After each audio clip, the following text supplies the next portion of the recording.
Hi, you're listening to the NewSpace India podcast, a bi-weekly talk show that exclusively brings insights from the Indian space activities ecosystem. I'm your host Narayan, the co-founder of India's first space-focused think tank, Spaceport Sarabhai. Guests on the NewSpace India podcast help you understand space activities-related macro and micro trends within India in all aspects, including space history, local industry, space science, technology evolution, law and policy, art, and more. The NewSpace India podcast is supported by Dassault Systems, a global leader in providing businesses and people with collaborative virtual environments to enable sustainable innovations. Dassault Systems Solutions supports startups, small and medium-scale enterprises, and original equipment manufacturers in developing disruptive solutions for space launchers and satellites. Good afternoon. I am Professor Balakista Reddy, Professor of International Air and Space Law and Registrar NNALSAR University of Law, Hyderabad. So my fascination towards space technology and more particularly space law started way back in the early 90s. So I did my LLM in international law, though I have studied part of international law, a subject on space law, but the real beginning I can say that it started with the JNU. When I joined my MPhil PhD program in JNU, then I took space law is one of the compulsory subject, and I have undergone and I got good grade in the space law. That encouraged me to do further studies and research in the space law.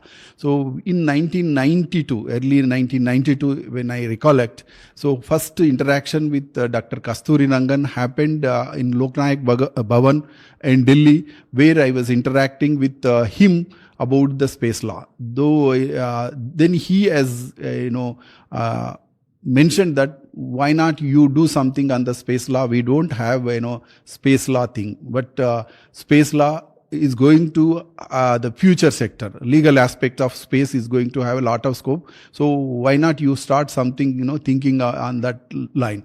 That was the motivational point or beginning point, I can say, that in 1992 when I met Dr. Kasturi Rangan. That time he was a chairman ISRO. So then I started my research and started digging some material, looking into things, and I started my books, particularly in JNU. There are two books, again, it is edited by myself with my gurus, Professor V.S. Mani and Professor S. Bhatt. In 1994, we started the project called Air Law and Policy in India. This is a book which, we edited that time.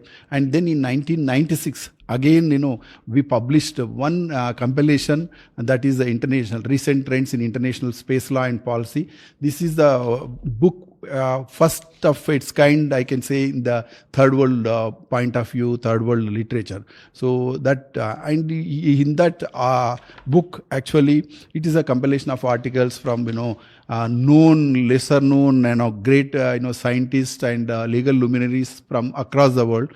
So to say a few words about this book, actually, so the maximum contribution, being a student, that time I was a research scholar, so I made maximum contribution in this book. Not only that, but the work which I took was a challenging thing. I started writing about the space law and policy in India. Of course, when I thought about space law and policy in India with the inspiration of Dr. Kasturi Rangan and my teachers, nothing law and no law was there. So then how to go about that was my challenge. Then I did some research and looking into the other countries' space law, some legislations, developed countries like United States and other countries. And then I started customizing how India can be have. So whole purpose of this article was that, technology was growing and technological developments are, happening. But unfortunately, legal aspects nobody touched in the space sector. That was the thing. Then, I looked at, I studied and struggled, of course, a lot. And then I finished my article on space law and policy in India. When I wrote this article, of course, I mentioned, from history to other things. But the one important thing I proudly recollect that, in 1996, when I wrote this book, so I mentioned about the policy, other things, but final this thing is, I mentioned that up to now, there is no comprehensive or specific law dealing with the space activities in India. However, with the rapid development of activities, I'm quoting from 1996, my article, friends. So, however, with the rapid development of activities in space, there is a growing need for enacting new domestic law and interacting divergent regulations dealing with the space and space related matters.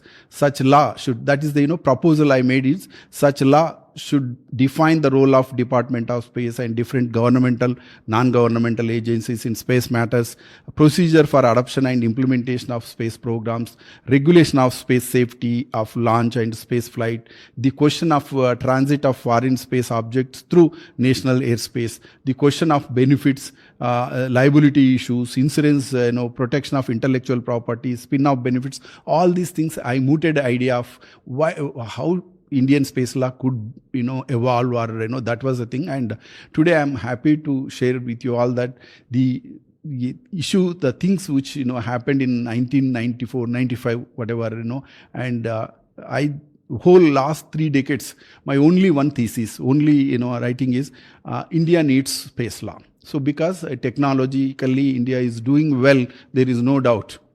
Whether space and space Mangalyaan, or all these new projects which India is doing extremely well in technology, but unfortunately we don't have even today legal cell in ISRO. So in 1992, when I discussed with Kasturi Rangan, sir, why not you have a legal cell so that space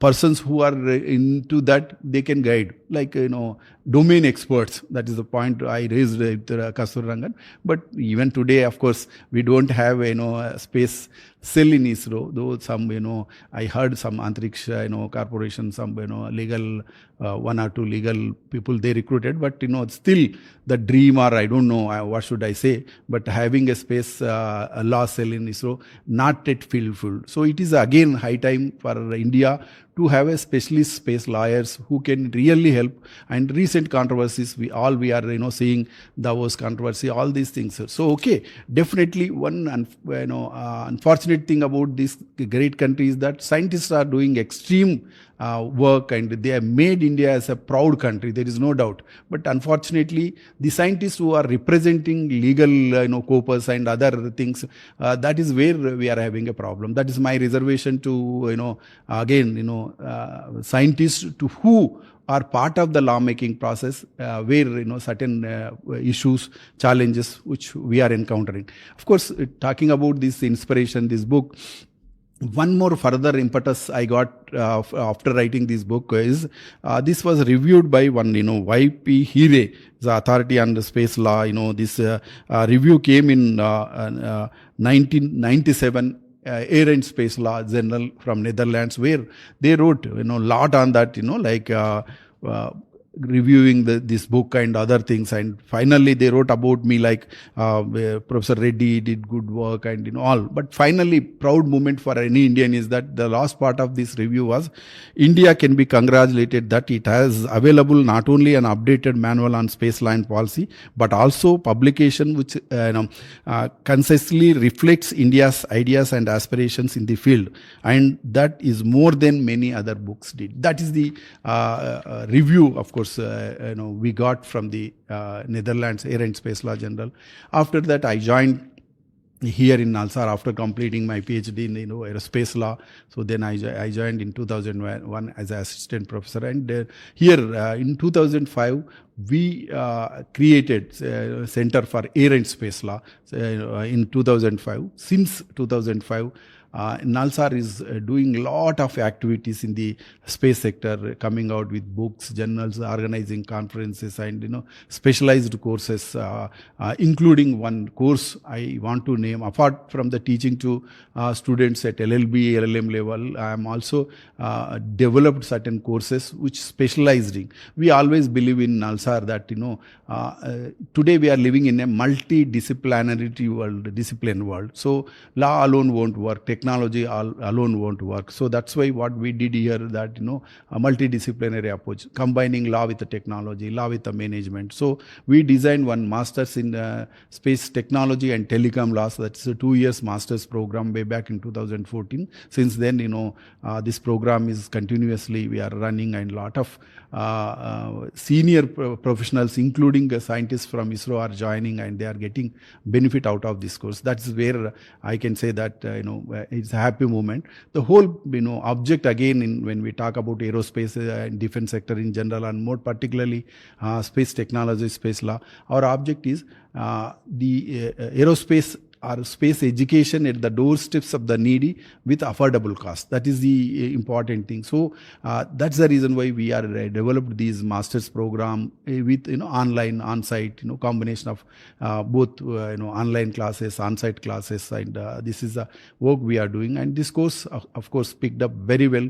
Today, a lot of scientists who are part of this course, and in NALSAR we have a flexibility of reviewing the course every 2 years, 3 years, and whichever the course we develop here, we involve the industry people, we involve the bureaucracy. For example, when we designed this course, we involved scientists from ISRO, and of course legal luminaries from other countries also participated in designing these courses.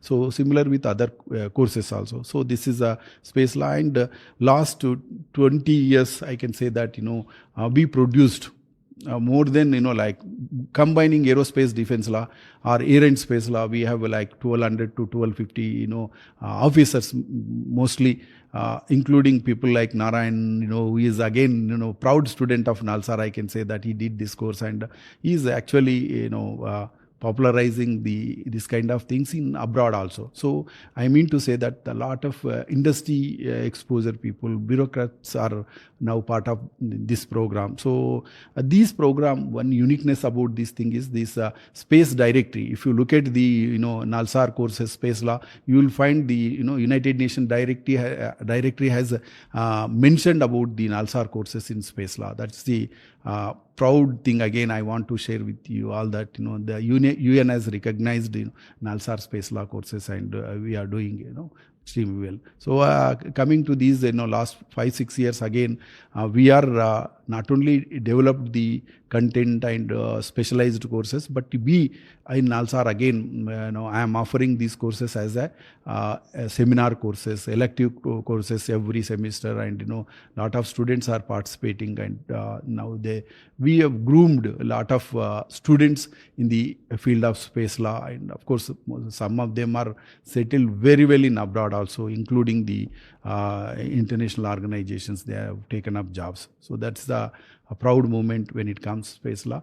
And many other universities, of course, not only NALSAR, but it is a time for us to come out these kind of courses and education, spreading of education, knowledge in the space law, because I am a lawyer, and law professor, I am talking about that. So it is a need of the hour that we should popularize these legal aspects of space technology. That's what we are trying, and we are trying through these regular courses, master's level, LLB level, and also this master's program in space and telecommunication laws. I can say that.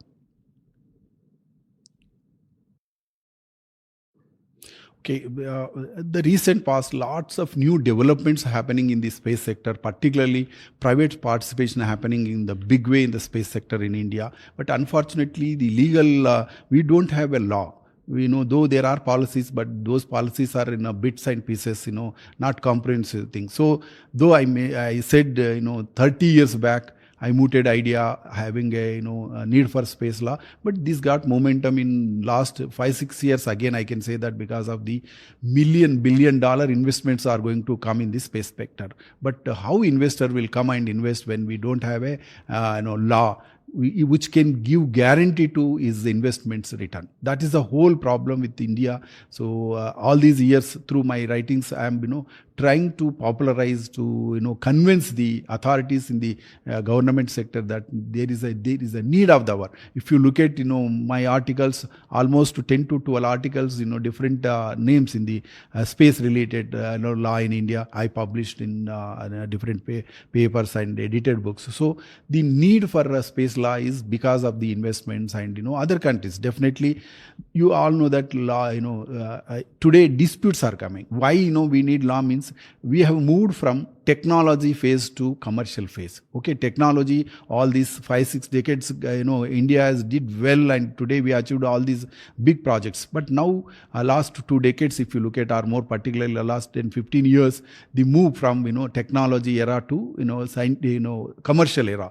Private participation, commercialization is happening. So, if we had to sustain this industry with commercial, private participation, definitely there is a need to have a specific law dealing with the space activities and sharing. Like I said in my article, I quoted way back in 1996 that how law should come. So even I'm again, though some efforts went on recently coming out with the space activities, and of course I'm part of that space activities bill which was pending since 2017. But it is a need of the hour is that government should clear this legislation. Of course, the 2017 bill again, lots of new developments which are happening last 3-4 years. I think it is a time to relook that legislation, keeping in view of the recent developments, more particularly in space and other new developments which are part of this thing. So I strongly believe that need for space law, because when disputes comes today, I said again, from technology to business we moved. Lot of commercialization is happening. We are doing business not only in India but abroad also. When business is there, litigation is going to come. If litigation comes, you all know, friends, it is a lawyer, judge's duty is not to make law. Their duty is to interpret law. They do only interpretation of law if law is there. If no law, how are we going to look at these space disputes? That is the big question. So that the keeping these things in mind, I think the time has come for us to come out with the legislation. If these activities, whatever we initiated last 4 or 5 years, more particularly to strengthen those things or to continue that thing, private participation or giving confidence to the private people who are investing. That's what I said again. Huge investments are going to come. So to give confidence, to provide confidence to the private sector, I think it is again need of the hour to come out with the law. That law takes care of everything, and judges' role become easy. That's what I said. They will interpret and they will resolve the disputes instead of making law. It is not their job also. So keeping all these in view, I strongly once again recommend that government should clear the space activities bill, whatever the thing. Of course, Parliament has a sovereign power to make any changes they want. But only thing is that it is I think some new updates. Revision is required. Once that is there and they can clear the whatever we initiated, to continue that initiation. I think the Space Act is again, it's a need of the hour, I can say. So other important aspects, if you look at last 5-6 years developments, particularly private participation in these various segments of space industry, and lot of employment opportunities are going to come. Particularly, we are talking about the new areas, startups. Space startups is the other area where scope is there for employability of young generation. I can say that startups, government as a policy last. Of course, it began in 2014 with Prime Minister Redford's speech. But other sectors also now they are initiated the startup activities or initiation. Space sector is lagging behind that. But we can say that. Digital India, space, startup India, all these things, has to link with the space sector. So when we talk about startup India, stand-up India, these things have to come into the space sector. I think one more again, the startup thing. When we talk about lot of policy level we are discussing, but when it comes, it is not taking the real shape. So there are certain, missing links in the space sector when we talk about the space startups. Particularly, one area is that, law is very important to any, whether it is a space or defense or air or anything, because the kind of company which you are, thinking depend on that. The rest of the legal issues comes, whether it's a LLP or, private company, public limited company, all those. So legal knowledge is very much required for any startup. That is missing, and of course we in NALSAR are, again I have offered courses on, startups. So these missing links, if we can provide, I think, startup industry in the space sector also will come in big way, and it provide good employment. There's a lot of scope is there for, employability in the technology front. Of course there is no doubt, but other policy level, legal aspects and other things also scope. Only thing is we have to identify what are the issues, and once we identify that, we can address that, and we can take up that, then really the space sector will move further. Indian context, whole globe, if you look at, there is a saying, not saying, it's true also, 19th century was belongs to Europe, 20th century was belongs to America, 21st century is Asian century. When I say Asian century, you all know that it's whether India or China or some of the countries. So India is going to play a great role in the committee of nations in the years to come, there is no doubt. But we have to overcome this policy paralysis, some legal lacunas. Then definitely India will be going to be the leader in the space sector in the years to come. One question comes when we talk about the space education, space related, like private participation, all that. There is going to be a lot of employability in the space sector. Opportunities are going to come. But one thing, space education. One is employability is one thing, and education is important. So awareness and creation of awareness in the space education is very much important. We, as a big country today, we have 1.3 billion or 1.4 billion population, but how many colleges, universities, they offer courses, not only legal aspect, legal, space law is a different thing, but even technology, other related things. I think one, issue we should address is that, so much development is happening in the space sector. I think we need to create that positive environment for the education is a one important thing. So schooling level, say college, all those things, space education is a one. Once you have education, next question comes, what about employability? So okay, if I do this course, that that engineering, whatever, so employability, there is no doubt employability is going to be there, and a lot of employability creation is there, because now private sector is coming in big way. Private sector see that if you have multiple talent, then they will take. That is where the person should have some technology exposure, some legal exposure, some contract, all those. So I think different aspects of space sector, and more particularly employability, there is, and more particularly multinational corporations and particularly private participation is going to come. There is, but still it may take some time. We have to wait. But paths, route is open today. Path is open. So we all have to go in that direction. Definitely I am very positive that employability is not issue in the space sector. They can choose different paths. Of course, when I say legal aspect, today most of the companies now, they are hiring legal people to give legal advice. It is true, it is going to be true with the space sector, because space business is going to happen. People are investing in the space sector. First, law is so important. I can tell you, any investor who is going to invest, he will say that whether I'll get my investment return. How will I get investment return? Whether that is where the anything to start, one has to start with the legal question. What is the law, legal guarantee I'll get, legal advice, legal guarantee, those kinds. So law is going to play a very important role in the sector, and employability is going to be when is going to. I think employability is going to be a very positive thing. But years to come, it is it's going to take some time to have more employability in the space sector. India is going to play an important role in the years to come or 21st century. But what it did in the so far, that's the question comes. Last, since the beginning of COPUS, since 1958 and 59 particularly, so India did lot of work in choosing many areas. India normally we take third world approach. It is not that India only one country, but behind India there are 70, 80 countries who will, they treat India as a big brother sort of thing. Whatever we do, we have to keep that in mind. Other people also. So if you look at the India's contribution in the international space policy technology, I think India has done lot of work since the beginning of 1959. Why I'm saying 1959? First COPUS committee was started in 1959.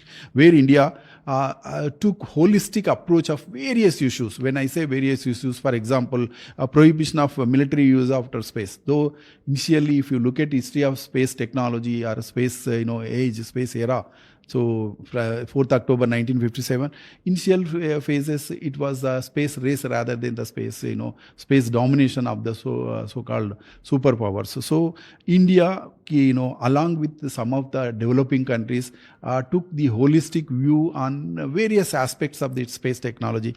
To mention like prohibition of military, uses of outer space. Okay, outer space is meant for peaceful purposes. If you look at the existing space law, more particularly the Outer Space Treaty 67, which I consider is the law, or it is the charter. The rest of the space law is based on Outer Space Treaty 67, where it says outer space is the province of mankind. Space should be used for the benefit of mankind, equally, all non-discrimination basis, all these things. So India highlighted this from time to time in various forums, whether it is the within the United Nations or outside the United Nations. More particularly, when I say within the United Nations, it did great job in the UN COPUS. So whether it is a militarization of outer space, where a lot of protests are peaceful uses of outer space. If you look at our most of the Indian space programs are meant towards the peaceful place. So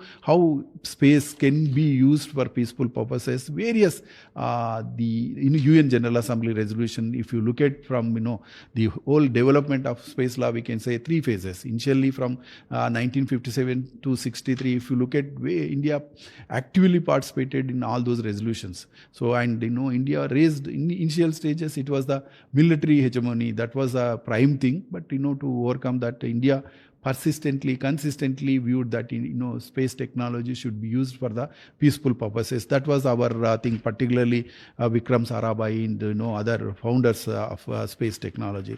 So then we always believe that benefits of space technology for developing countries, how space technology can, if you look at recollect when Indian space program started, lot of opposition came because being a poor country, so people are suffering with hunger, poverty. Why to spend so much of money in the space sector, luxurious sector?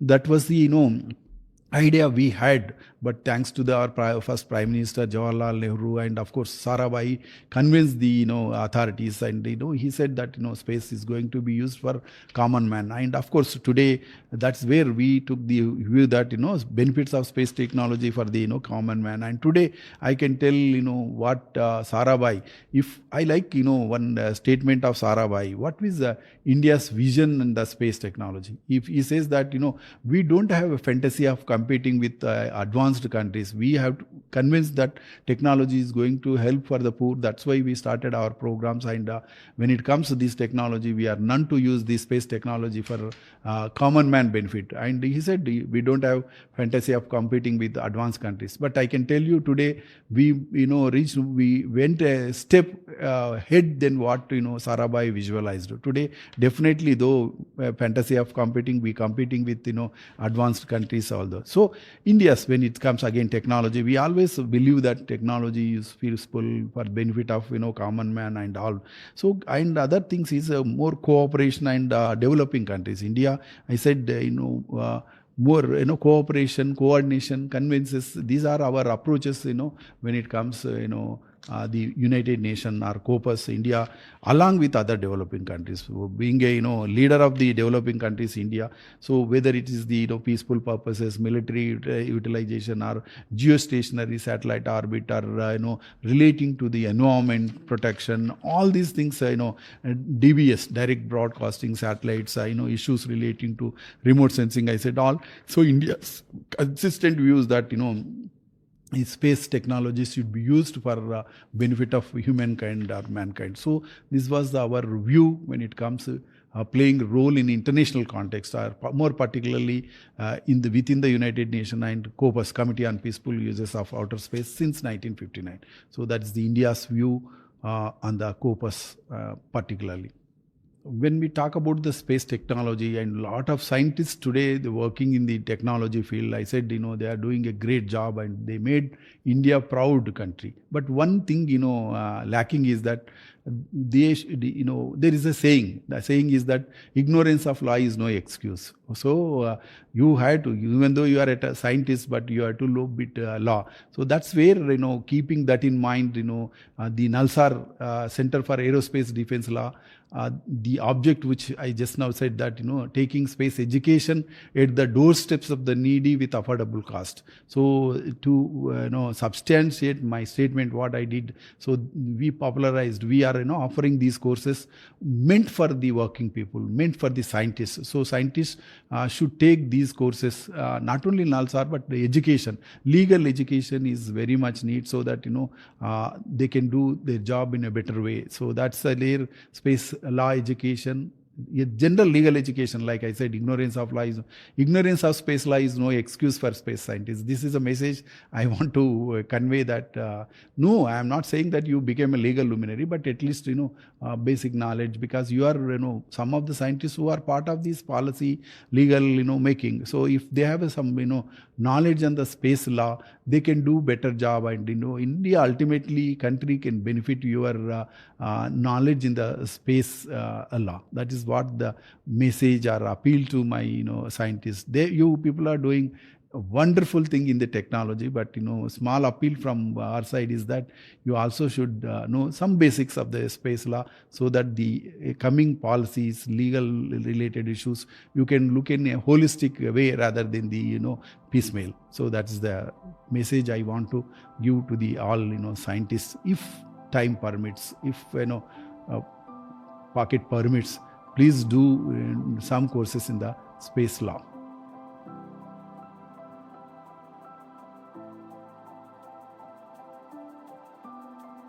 Thank you for listening in to this episode of the NewSpace India podcast. If you enjoyed this conversation, please share this episode with anyone you believe will enjoy listening to it. You'll be able to find the NewSpace India podcast in any of the podcasting platforms that you may be using, including Apple, Google, Spotify, YouTube, and others. Do subscribe to the podcast in case you want to receive new episodes automatically. I'm grateful if you're able to leave a rating for the podcast, which will help others discover it. Thank you for listening in again, and the next episode will be out in the next 2 weeks as usual.